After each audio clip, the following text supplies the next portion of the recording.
Jen Berryhill, welcome to Nature of Reality Radio. Hey. I contacted you on Facebook. The Jennifer Crystal Eve is your page, and you have a website, EdenArising.com. I've heard about you from Chief Golden Light Eagle, bless his soul. He was a great guy, and it's a shame that he had to pass away, but his spirit will certainly be living on and prominently. And, well, we've, I no doubt had to run into a few conferences, not just Chief Golden Lake, maybe Tolek as well. I'm sure you've been to a couple of Tolek's conferences too. And I'm kind of not going to be able to go to many outside of the state conferences in the coming future. Going to try to be doing it more localized, but maybe an outlier will come across where I can use some of my airline miles that are waiting to be used up to be able to attend a conference. So hopefully that'll happen at some point. And but anyway, this show's about you. You are, it says on your Facebook page, a shadow coach, alchemist, priestess, self-love advocate, and seeker of truth. The last one, of course, is what I resonate with the most, because nobody has a more difficult time finding truth and understanding the nature of reality than I do. That's why I'm the host of this show. But I'll give you the opportunity now to explain who you are from a primary source perspective, what you've experienced that causes you to do the stuff that you do. You've got the floor. I don't have Alex Jones-itis. I will not interrupt my guests. So, no, you're welcome to pop in and ask questions. And I would love to have this be more of a co-created kind of discussion if you're up for it. I like collaboration. So let's just kind of see where things go. But yes, it's great to be here with you today. I'm really excited about this conversation. I'm kind of new on the circuit as far as like interviewing and podcasting. So forgive me if I kind of bumble around, but I'm just really excited and becoming more and more passionate about being out there and getting to know people more in this kind of line of work, similar to what you're doing now. So anyways, I'm Jen Berryhill, and I live in Denver, Colorado. And I guess I could just start off by simply saying, you know, my spiritual journey really kicked off a little over probably 11 years ago when I was pregnant and realizing, oh my God, life is not just about me anymore. Now I have to really be mindful of having another life that I'm responsible for. And so in that, at the time where I was at in my life, I was a kind of a hardcore biker chick, you know, super rebel, you know, thought I knew everything, lived on the edge a lot, and I had to change real quick. So it led me down this path of like, okay, so how do I navigate this really crazy, chaotic, scary world with a child? And I had my red pill moment when somebody suggested watching Zeitgeist. And so I was like, wow, okay. Things really are not what we think they are. And so it kind of just blew my mind open, but it actually bounced me more into fear than bringing me comfort. But it led me down that truth seeker kind of path. And in that, I was led to a mystery school where I studied for a little while, just learning about, I don't know, esoteric studies, magic, elemental magic, and also the shadow. And it really shed some light on, okay, I am actually the creator of my reality. And that was a really new perspective for me because I was always at the effect of life and the effect of what was going on around me. I was very externalized in my views and, you know, projecting my emotions and my thoughts on everything else and not taking any ownership and kind of living in that victim mentality. But I needed to switch this around. And so luckily enough for me, I met Chief Golden Light Eagle and was introduced to his Star Knowledge conferences that he'd been doing for this year would have been 26 or 27 years now, but he passed away last year. So I'm doing my best to continue that legacy, because he and I, we started working together more on not just in ceremony, but I became his event coordinator for the Star Knowledge conferences back in 2014. And we spent a lot of time just, becoming friends, and also learning a lot and doing ceremony together a lot. And then he ended up actually living with me for about a year. And so we bonded, we became really good friends. He was not only my friend, but my chief. He was like a father to me. And so, he supported me a lot on my journey of finding my spiritual way, my mission, and helping me do a lot of healing work along the way. And so when he passed a year ago, I knew it was incumbent on me to continue the legacy that we started. And, like, I'm sharing what I learned and remembered through ceremony with him for the past 10 years. And so he encouraged me to start a podcast. It's called Moons of Ascension. We did an interview on Journey to Truth in 2019, and he's like, you really should be doing this too. And so, there's this calling for a lot of us to be out there doing our work. And so this is just my way of stepping up and stepping in and doing what I can to carry the teachings forward that he brought through, along with others. So there's just a lot that still needs to be done. We have a lot of work to do. There's a lot of new information coming, because we are in such an amazing evolution in our ascension currently. So I wanted to just stop right there and check in with you and, just see if there's anything else that you're curious about or where you want to take this conversation. Yes. As far as Chief Golden Light Eagle's spirit carrying on, are there going to be, out of curiosity, future conferences at the, I seem to recall there's the Serpent Mound that he often went to every spring equinox. I never had a chance to go to one of those. Are you guys still going to be doing those in the future without him, and other Star Knowledge conferences? And if so, do you I might as well be asking this at the end of the show too, but it makes sense to ask now, because he's just a fascinating guy, and I can't help but ask about it. So what's the deal with conferences that without him? Are they still going on? Yeah, it's really different. And there are some really beautiful people that are, doing the work to put events on in his honor. So the Serpent Mound, there's a lot of different event coordinators throughout the years. I'm one of them. And so the Serpent Mound is actually put together by another beautiful soul named Terry Rivera. And she is still doing, I believe, both the spring equinox and fall equinox gatherings.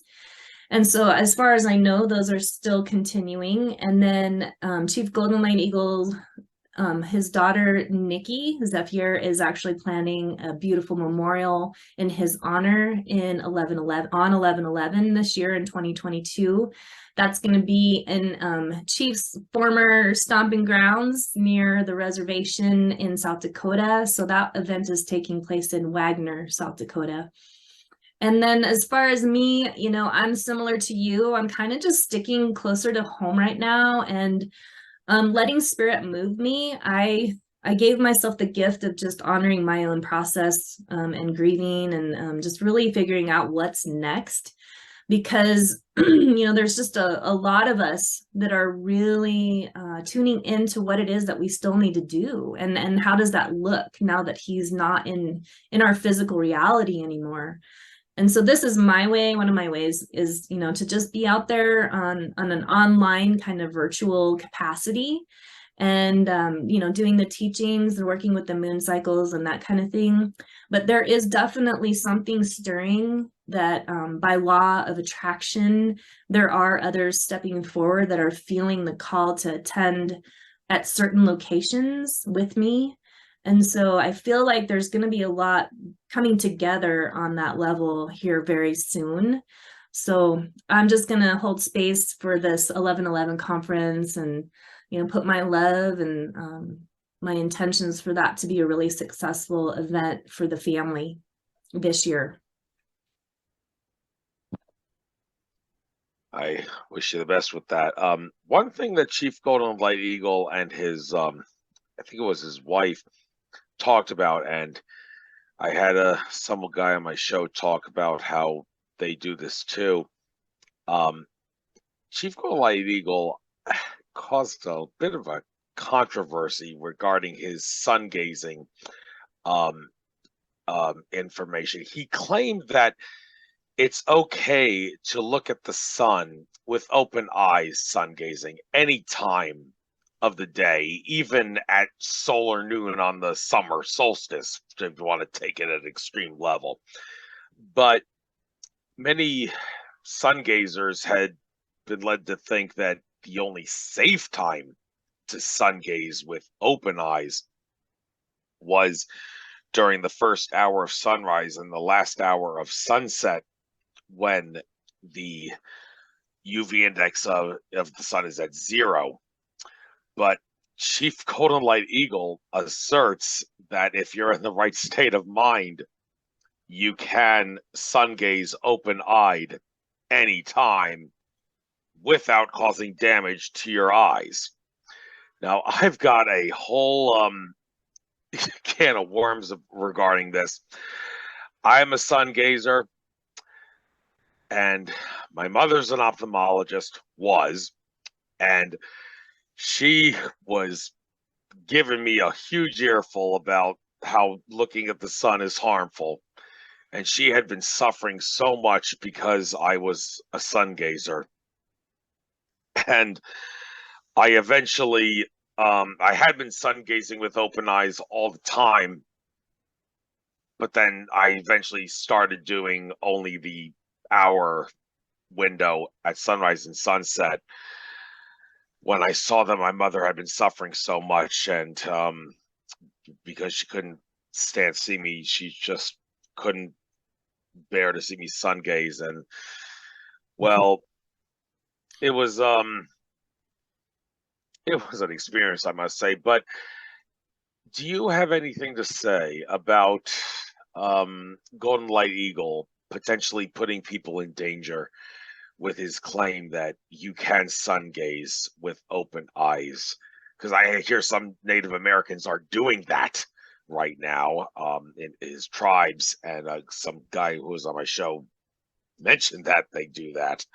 And I'm thinking, well, okay, if you have the ability, mind over matter, to do it, great, but is it possible that maybe the collective consciousness placebo effect, so to speak, like the mother who always envisions her kids getting sick every winter, and their kids get sick every winter, but then she stops envisioning getting sick, and they live a healthy winter because she envisions them being healthy for a change. It's how you create your reality. And I'm thinking, is it possible that sun gazers, are their eyes being damaged not because they are the sun, but because people that they know are fearful that they're causing damage to themselves, and that fear is causing damage to their eyes? And if you think that sounds crazy, I got my father had neighbors when he was a kid, the Barkley family, a dentist who would almost never let his kids eat candy because he didn't want his kids to get cavities, but they always got cavities anyway. And obviously, I contend it was because he was always worrying that they were going to be getting cavities. He was always stressing out nonstop. If he had just not worried about them getting cavities for a change, they wouldn't get cavities anymore. So you get what I'm trying to say with this. So is it safe to look at the sun with open eyes? And if it is, then what is causing the damage? Is it the sun or the people that fear that it's going to cause damage? Great question. And, I can't, attest to what Chief Golden Light Eagle said, as far as quoting what he said as being, something that he did or did not say. I do know that he loved to challenge belief systems. He loved to challenge people in what they believe was right or wrong. He was a good master at poking somebody's ego just to kind of get them to think about things a little bit differently. And so for me, I can tell you that I think there might be a little bit of a difference between what you would call sun gazing and what you would call sun dancing. So getting to work with Chief for many years, I chose to step into the Sundance Arbor and Sundance. And so during that Sundance, it's a very, very potent ceremony. And for 4 days, we're dancing and we're gazing at the sun the entire time, not just in the morning, not just at night or close to dawn. It's all day, including high noon. And so from personal experience, you can see me, my eyes are just fine. So I think what you say about your thoughts creating a reality is very accurate, because he would also share with us that, worry is just creating more of what you don't want. And there's already this belief system around, staring at the sun is bad for you. And so, that drum's been beaten long enough where it's become a solid belief system within our collective. And so this is great because, Chief would poke into that belief system and challenge us. And I didn't believe it at first. I'm like, how can somebody stand in the sun for 4 days and stare at the sun? How is that even physically possible? Why would you even do it? And it's really, it's a beautiful teaching that came through that he gave once upon a time about the sun. And I just love this topic so much because the sun comprises so much energy on so many different levels, not just a physical level, an emotional level, a mental level, and a spiritual level. And so when we're doing Sundance, it is a ceremony. So we're doing something very, very spiritual. And when we're gazing into the sun, or when we're sun dancing and looking at the sun while we pray, this is activating one of the master glands within our bodies. The hypothalamus gland is like our computer, much like the sun is for our existence. And so that sun is actually activating the glands within our brain, our hypothalamus, which ties into the pineal and the pituitary glands. And so when we're consciously focusing on this exercise of connecting with the sun, it's activating the hypothalamus gland, which is activating the meridians within our body. And this is creating a very amazing symbiotic loop of energy with the sun. And so in that exercise, we can actually heal our body. We can keep a very strong immune system. And we're also activating parts of us that were dormant or turned off, like that junk DNA. These are where the fire codes come in to be reactivated, to bring us the remembrance of all these amazing gifts that are our birthright that we've just let go and have forgotten or have been suppressed, I should say. So things like telepathy, clairvoyance, clairaudience, among many other superpowers. We can do so much for ourselves on those levels, physical, spiritual, emotional, and mentally, by connecting with the sun. So as far as it being good or bad, I mean, it's your choice. We are creating a reality. If you want to hold the belief system that this is going to hurt you, then it will. I mean, that's just how the nature of reality works. We are constantly we could call it self-fulfilling prophecies. So for me, this question is really based on, are you in fear or are you in faith and love? And so I had profound experiences during my connections with the sun. I couldn't believe what I was able to see when I gave myself that permission to fully surrender and be in my prayer and fully connect with the sun. It's so amazingly beautiful that it's hard to even put into words. But I can share more if you want to know more. But I wanted to just bounce this back over to you again and get your feedback.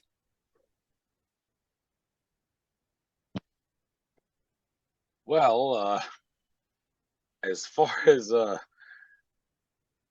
sun gazing goes, well, like I said, I don't do it with open eyes anymore, except during the hour window.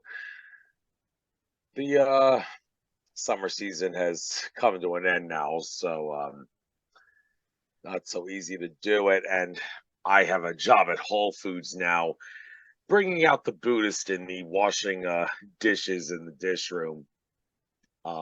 So I don't get to be in nature all the time. But I gotta ask you.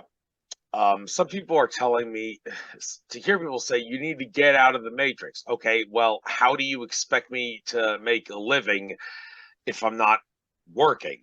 So I mean, all the people that say you need to get out of the matrix and live your life free. I mean, how do those people make money, I wonder? And I mean, if they steal and sell drugs, then, well, they're going about it the wrong way. I mean, I'm trying to make a profit off this radio show, but I'm getting nowhere in terms of the Patreon subscribers. And if it's not too much trouble, folks, please consider subscribing more. I mean, it's not like I would quit my day job at Whole Foods if I was being made a lot of money on this radio show, but still, it's to hear people tell me that you need to get out of the matrix by not working 9 to 5 anymore. I'm thinking, what are those people doing to make a living? When if they don't have a job, how do they make a living? How do they expect me to not make a living? And well, I like working at Whole Foods because, well, first of all, when it comes to eating, I'm like Garfield the cat, and Whole Foods is the place I've been buying food from for the only place for the past 5 years. So getting a 20% discount on the food that I buy there, it's kind of like a dream come true. And people have actually told me that I am a bit of a Buddhist. So if I am a Buddhist in my regards to my personality, then washing dishes in the dish room is the perfect job for me. One could make the argument. So exactly what path does humanity need to go on in order to be able to, all right, okay, let me put it this way. How can humanity exist in a world with no money, where everything is provided for them, and yet not be couch potatoes and lazy, apathetic, and just not do anything, thinking everything is provided for them, rather than how can we get humanity to be willing to work for free, if you know what I mean? Because we need to have the willpower and the consciousness and the service to others mentality to work for free if we expect to see the day where money doesn't exist anymore. Okay, I love that. I love that question. And it's a bit of a personal kind of reflection as well within each of us. So I've I've done more to stop externalizing and more to tune in with my own heart and my own knowingness, so that I'm not hearing, oh, you need to do this, and oh, you should be doing that. I just turn that off. And instead I go inside and I ask, what is it that I need to do? How do I need to live my life? What is the reality? What reality do I really want to create for myself?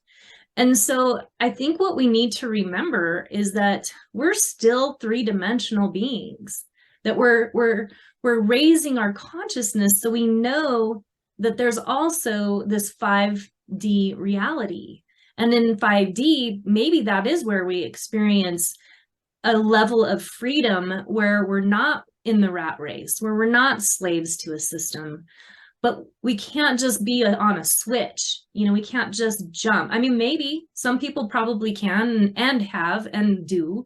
But we have to do the inner work within ourselves to change our perceptions and to change our belief systems. And we have to really look at our worthiness and what shadows really run us, because that's really going to dictate what you can and cannot have, the amount of love, the amount of success, the amount of money.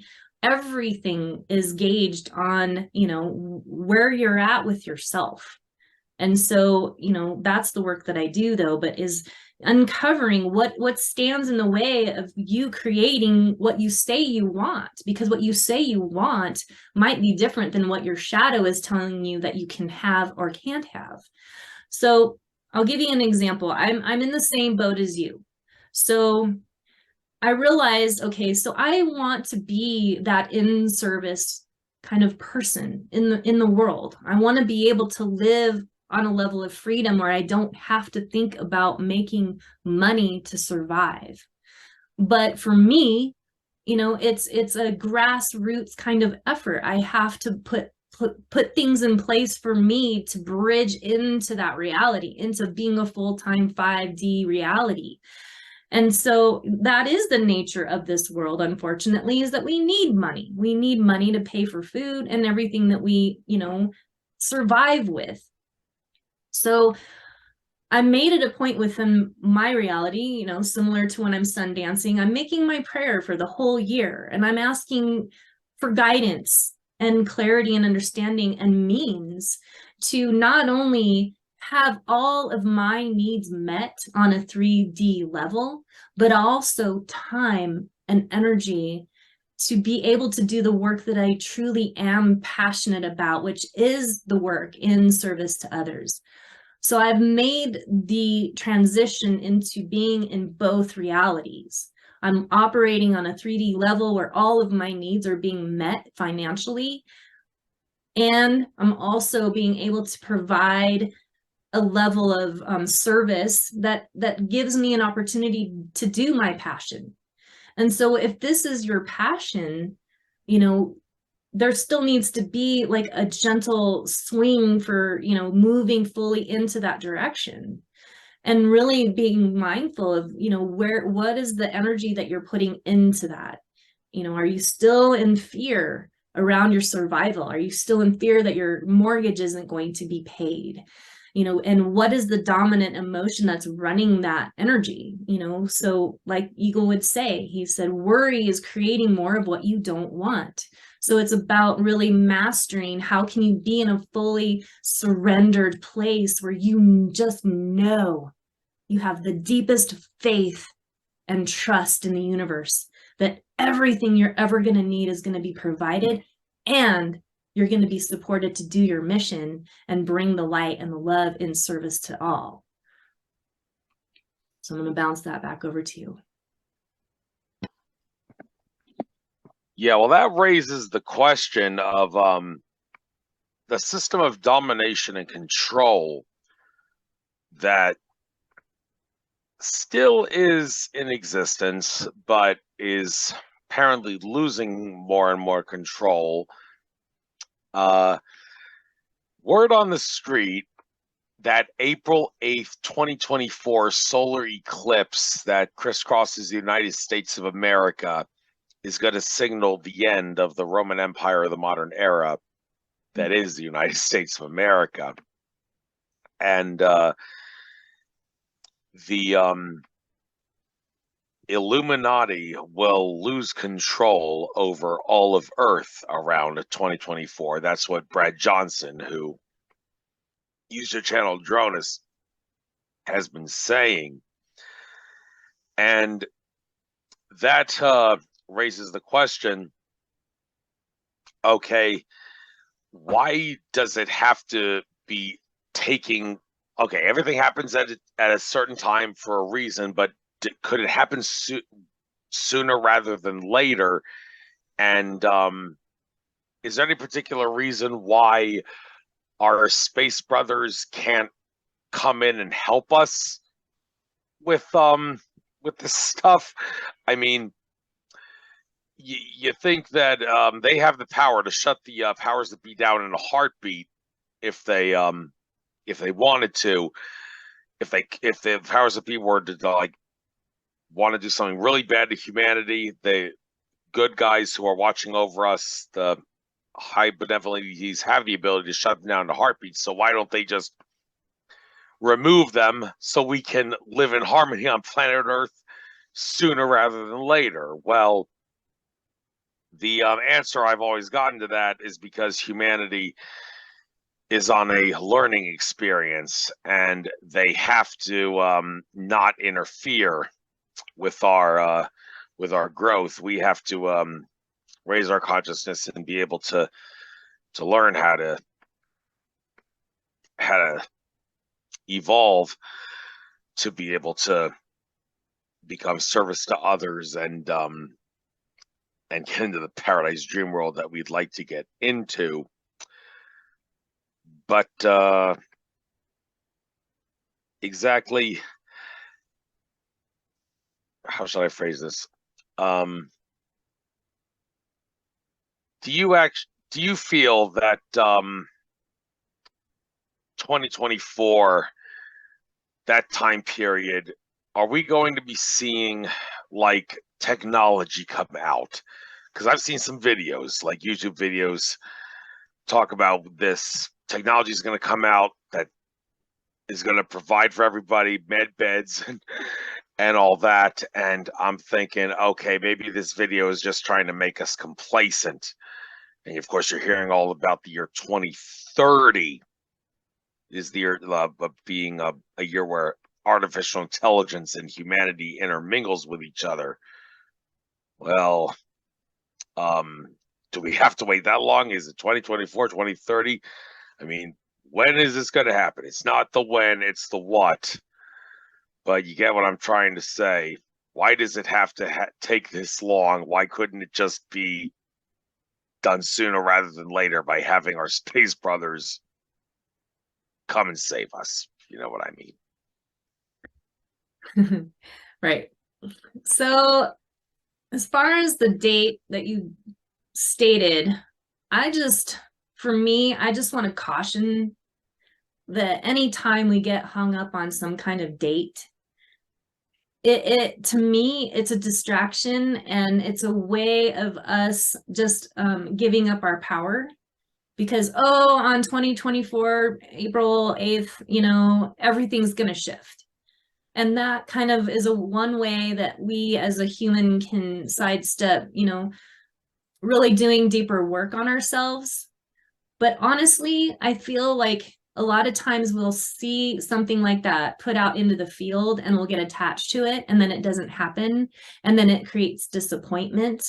And then I think for a lot of people, it can bump us into apathy or complacency and other things.